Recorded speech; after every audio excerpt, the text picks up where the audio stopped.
Welcome! If you've ever found yourself in a group chat on Messenger with someone you'd rather not interact with, you're in the right place.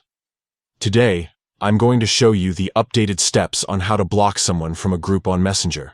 This process is quick, simple, and will help you take control of your group conversations. Let's jump right in.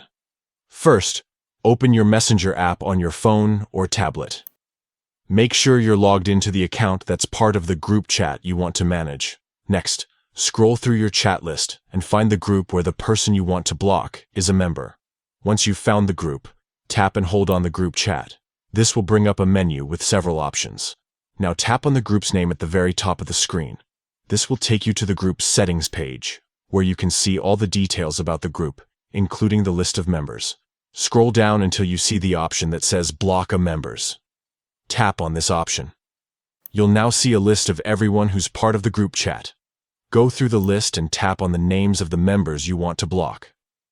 You can select one person or multiple people, depending on your needs. Once you've made your selections, look for the block button at the bottom of the screen. Tap it, and Messenger will ask you to confirm your choice. Confirm, and that's it. The selected members will be blocked from the group, and they won't be able to message you or interact with you in that group anymore. And there you have it, a quick and easy way to block someone in a Messenger group chat. If you found this guide helpful, don't forget to like and subscribe for more tips and tricks. Thanks for watching, and see you in the next video.